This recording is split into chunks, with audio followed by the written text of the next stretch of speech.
Bonjour à tous, je vous retrouve aujourd'hui pour vous parler de l'énergie mensuelle.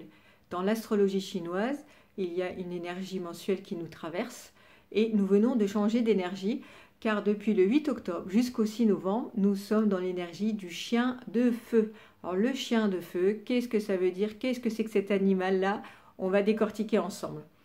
Donc le chien, dans l'astrologie chinoise, fait partie des animaux qui correspondent à la terre, à l'élément terre-yang. Le terre-yang, c'est quelque chose qui ressemble à une montagne, donc quelque chose de très solide, de très immobile, mais aussi de très stable et de très ancré.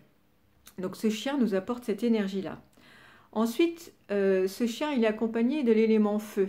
Le feu, c'est égal donc au feu yang, hein, qui pourrait s'exprimer sous forme de l'astre solaire, donc quelque chose de très qui est dans le toit céleste, qui nous apporte cette spiritualité.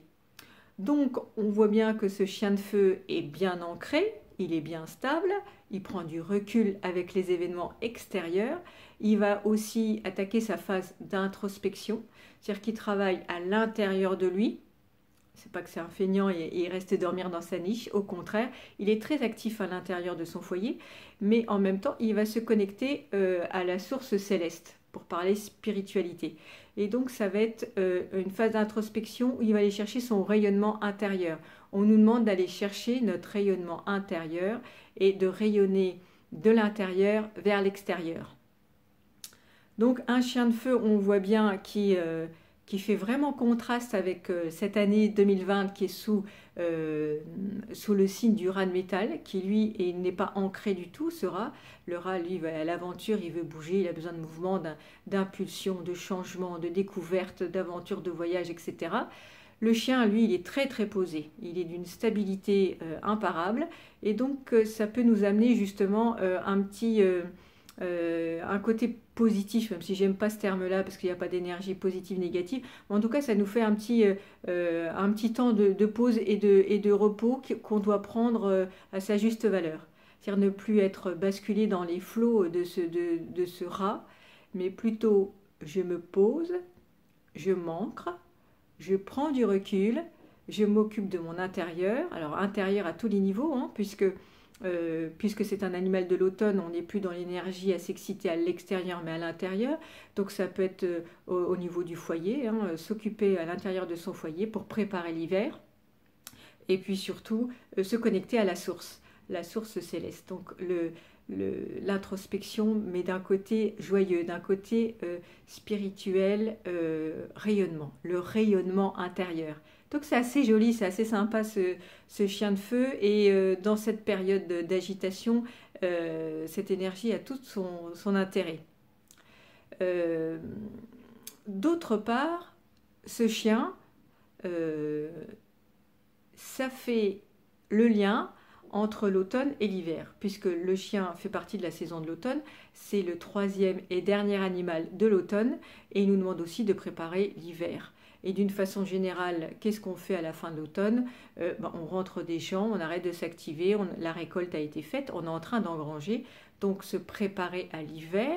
Donc d'une façon symbolique, c'est on s'occupe de son intérieur pour faire le ménage, pour que ça soit propre, pour que les provisions soient là, pour commencer un petit peu sa phase d'hibernage, de pause et de ressourcement. Donc ce chien, il est vraiment, on voit vraiment que on n'est plus vraiment dans l'agitation extérieure, mais on est bien vers un retour vers soi. C'est ça le plus important à retenir. D'autre part, c'est pas parce que cette énergie du mois d'octobre nous apporte ça que ça va se passer.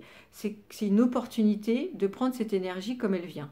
Par contre, on peut très bien ne pas la prendre comme ça et continuer à faire ce qu'on faisait avant, comme en plein été, et à s'activer. Ça ne veut pas dire que ça ne sera pas possible, mais en tout cas, c'est pas ce qu'on nous demande. Il n'y a rien de, il y a pas de voyance ni de prédiction. On fait bien ce qu'on veut quand on veut. On a notre libre arbitre. En tout cas, c'est une énergie qu'on nous propose. La deuxième chose, c'est qu'on n'est pas tous égaux au niveau énergétique. C'est que nous avons notre propre thème, notre propre basie, avec des animaux et des énergies différentes. Et ce qui est intéressant, c'est de savoir qu'est-ce que ce chien va faire sur notre propre énergie. Est-ce que ça va fortifier notre thème? Est-ce que mon énergie va être disponible par exemple au niveau du travail, au niveau de la famille, au niveau relationnel? Qu'est-ce que ça va faire sur ma santé? Et aussi, est-ce que ça ne va pas réveiller des petits tracas, des petites blessures que j'avais déjà?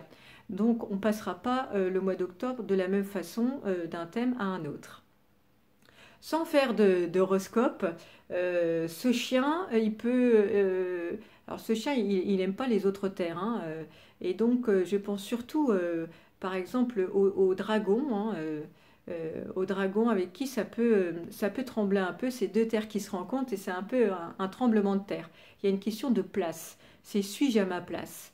Parce que le chien, on l'a vu, c'est une question de territoire avec cette terre, cet ancrage, c'est un territoire. Le chien, il défend un territoire. D'ailleurs, l'idéogramme chinois, ça veut dire défendre. Le chien défend son territoire. La question à se poser, c'est est-ce que je suis à ma place? Alors au niveau professionnel, mais dans ma vie de couple, dans ma vie de famille, avec les amis, il peut très bien que déjà l'année 2020 nous est déjà bien bousculée, donc on questionne, on se questionne sur le sens de la vie et sur son travail aussi. Et puis le chien va venir réactiver certainement des blessures.